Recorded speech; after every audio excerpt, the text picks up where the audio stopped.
Hello, I'm Bella Perez Rubio, PumaPodcast, and you're listening to Teka Teka Explains. In today's episode, I know that today there are countless people in this country and around the world who have experienced the same sudden access of unexpected emotion. And I think millions of us are trying to understand why we are feeling this deep and personal and almost familial sense of loss. on September 7, 2022, the world's longest reigning monarch, Queen Elizabeth II, died at Balmoral Castle, Scotland, at the age of 96. The grief over the sovereign's passing felt almost universal in Britain. Former Prime Minister Boris Johnson tried to put it into words at Parliament. Perhaps it's partly that she's always been there, a changeless human reference point in British life. The person who, all the surveys say, appears most often in our dreams. So unvarying in her pole-star radiance that we have perhaps been lulled into thinking that she might be in some way eternal. But the response elsewhere in the world was more muted, to say the least. In some countries, there was clamor for Britain to give back their looted jewels and artifacts. Former colonies also started to talk about breaking ties with the crown and becoming their own republics. It all begs the question: how much longer can the British monarchy last?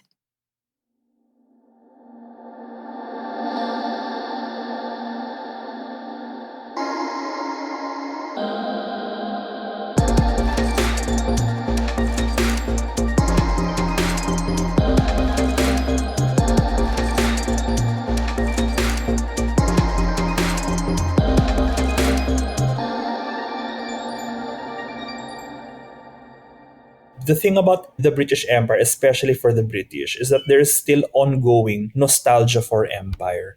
Especially in the last 10 years, British politics has been about this nostalgia for what they consider their greatest era. So there is this sort of collective consciousness that their former greatness has been lost. That's Javier Tionloc. He's a European Studies professor at the Ateneo de Manila University, where he also teaches an elective on monarchy.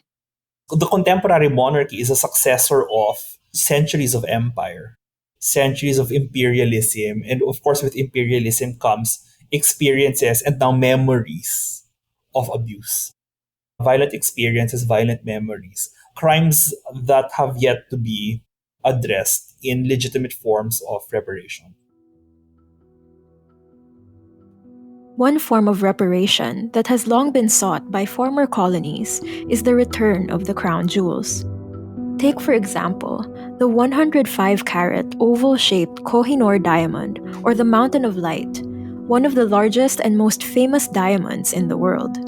It was worn by Queen Elizabeth II during her coronation. The origins of the diamond are shrouded in mystery, but according to the Smithsonian, the British got a hold of it in 1849 when they annexed parts of India. Then they forced the heir to the throne, Duleep Singh, to sign a document giving away the Kohinoor and all claims to sovereignty. Keep in mind, Duleep was only 10 years old at the time. Why is Kohinoor so important? Because the Kohinoor was the specific artifact that the Indian government asked to be returned. And then David Cameron, as British Prime Minister back then, said, no, it's not going to be returned. So all of a sudden, it complicates the very discussion on the material and the practical approach to reparations. Even the British public were put off when it was first unveiled at the Great Exhibition of 1851. It was criticized as a symbol of the East India Company's plunder of India. So the Kohinoor is so symbolic because the general narrative about that specific diamond is that the British would say that it was given to them as a gift. But everyone who is sensible enough to understand the dynamics of empire knows that it was taken by force and given to the crown as a symbol of victory that the British had already conquered effectively the entirety of India. And it's not just India's Kohinoor. South Africa has laid claim on the 530.2-carat Cullinan I, also known as the Great Star of Africa. It's the world's largest known clear-cut diamond and sits on the Queen's scepter. Meanwhile, sitting front and center on the Queen's crown is the 317-carat Cullinan II. The Cullinan I and II are the biggest cuts of the Cullinan diamond, which was first discovered in 1905 in a mine owned by its namesake, Thomas Cullinan, and reportedly given as a gift to King Edward VII. Others believe it was stolen. Either way, Javier doesn't think India or South Africa will get them back anytime soon. No, it won't happen. Not anytime soon. Well, a lot of museums in Europe have started to return some artifacts that they admitted later on were stolen as a result of the empire. But the thing about the British Empire is that much of these treasures are so symbolic to them now that it reminds them of their imperial successes. So, not in this generation. In any case, it's not even up to the monarchy to decide. It's up to Parliament. And prior requests to return the Kohinoor to India were turned down by former Prime Minister David Cameron. Iran, Afghanistan, and Pakistan have also laid claim to the jewel, but to no avail. And it's not just these countries that are still reckoning with the British Empire. Other countries are rethinking their ties to the crown. The Commonwealth is an association of independent states. Not all of them have Queen Elizabeth as head of state. There are republics in Africa and Asia that are part of the Commonwealth who do not consider Elizabeth II as head of state. While many view the Commonwealth as a shoddy British attempt to save face as its empire crumbled, its membership has actually grown in recent years and is not limited to former colonies. It is the largest English-speaking association of countries. And in international politics, being member of all of these organizations do serve a diplomatic purpose. They provide certain benefits. The Queen's death, however, has complicated things. I was reading in the news the other day. I was focusing on two specific countries, Australia and New Zealand. Because if you think about it geographically, they're the most remote from London itself. Australia's Prime Minister is a Republican. He genuinely likes the Queen, but he doesn't like the idea that Australia still has a British monarch. He would prefer Australia to be a republic. And there were discussions in 2011, 2012 saying that they're actually just waiting for Elizabeth II to die because they don't want to convert into a republic because the personal popularity of the monarch in Australia is quite high, but the popularity of monarchy as a form of government is not as high. The British crown is also the crown of 14 other realms, but Javier expects that many of these states will seriously consider republicanism now that the Queen is gone. And then, more interesting, in New Zealand, their Prime Minister just said a few days ago, while converting New Zealand into a republic is not her priority because her priority really is COVID recovery, she thinks that within her lifetime, New Zealand will become a republic. So republicanism is likely to grow. It's hard to believe that one person can have this much effect, slowing the inevitable change of government that most other countries have already made. But it's worth remembering just what she meant to so many. Here's former UK Prime Minister Boris Johnson again. He had his final meeting with the Queen just a day before she died. And as we look back at that vast arc of service, its sheer duration is almost impossible to take in.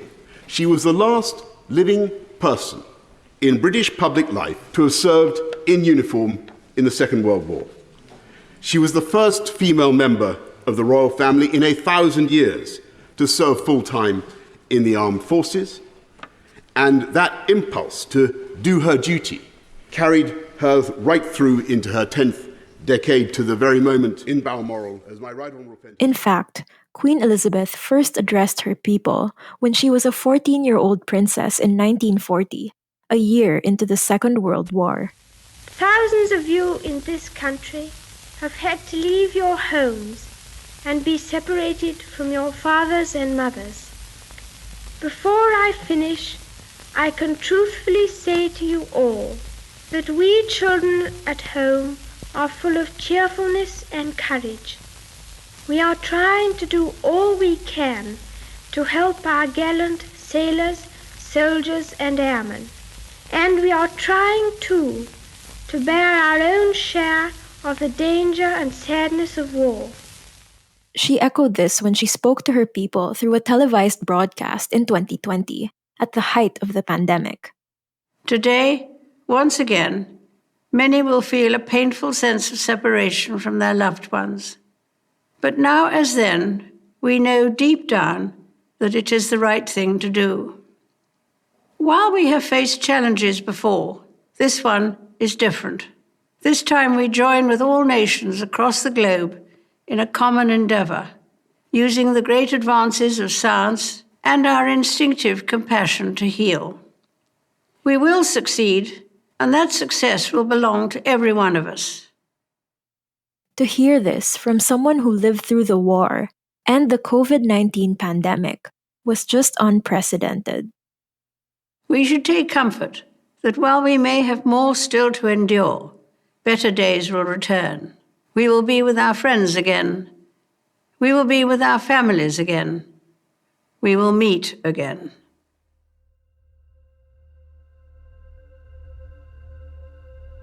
But now that she's gone, where does that leave the monarchy? Already, the cost of maintaining it baffles many in the UK, and 2021 polls show that only 14% of those aged 18 to 34 still believe that the monarchy is necessary for Britain. The latest financial reports show that the royal family cost British taxpayers €102.4 million within a year, at a time when people across the UK can't even afford gas or heating. The cost of the grand state funeral is not yet known, but taxpayers will have to foot the bill amid Britain's worst economic crisis in recent history. We're not even touching on the personal wealth inherited by members of the royal family or the firm. No one can really know for sure, but Forbes pegs it at an estimated $28 billion. Longevity, I think they will still remain a monarchy for at least 2 reigns. I think William will reach a point that he will still be king. I don't think Britain will become a republic while Charles is king, unless he does something so absurd. Here's one of the last things we learned about King Charles III before he ascended the throne. He accepted money from a questionable cast of characters, including a Qatari politician who gave him bags full of cash amounting to €3 million. These went to his charities, but still. Queen Elizabeth II was so successful in keeping herself enigmatic. Very few people knew what she was thinking. She was just there. With Charles, everyone knows more or less what he thinks because he is a very vocal and opinionated human. Everyone knows what his preferences are on climate change. Everyone knows what his preferences are on cultural heritage. So it's very difficult to keep that image off. Regardless of who you are, you could speak to this monarch. And of course, people can't forget Charles's many missteps before he became king. Charles grew up and lived in the era of massive public scrutiny, which he brought onto himself. He had the history of divorce, infidelity.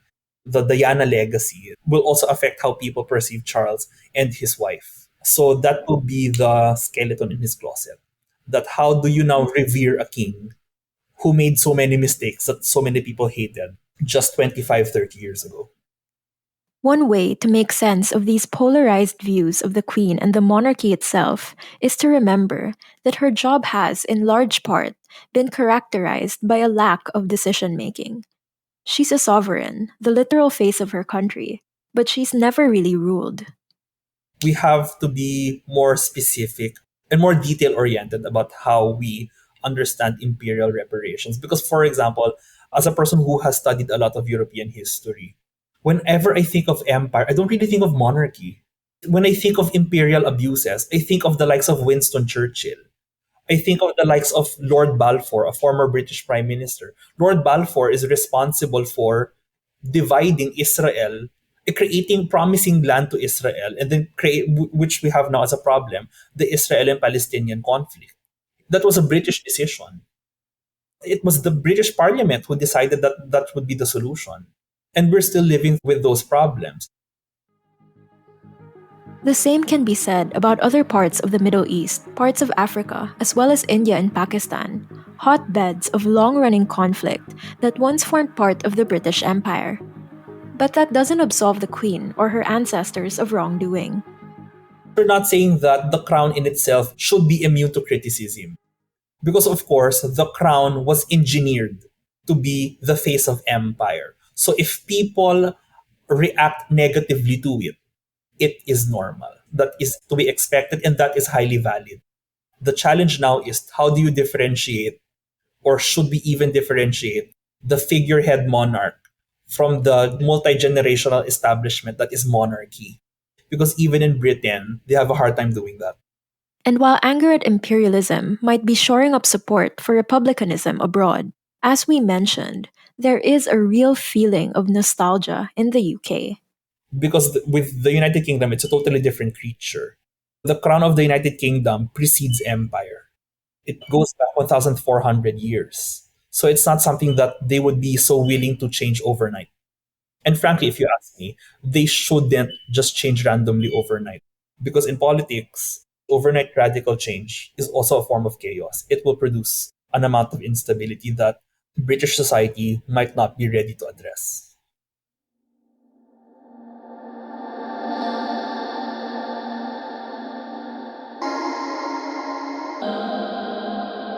And that was today's episode of Teka Teka Explains. Again, I'm Bella Perez Rubio.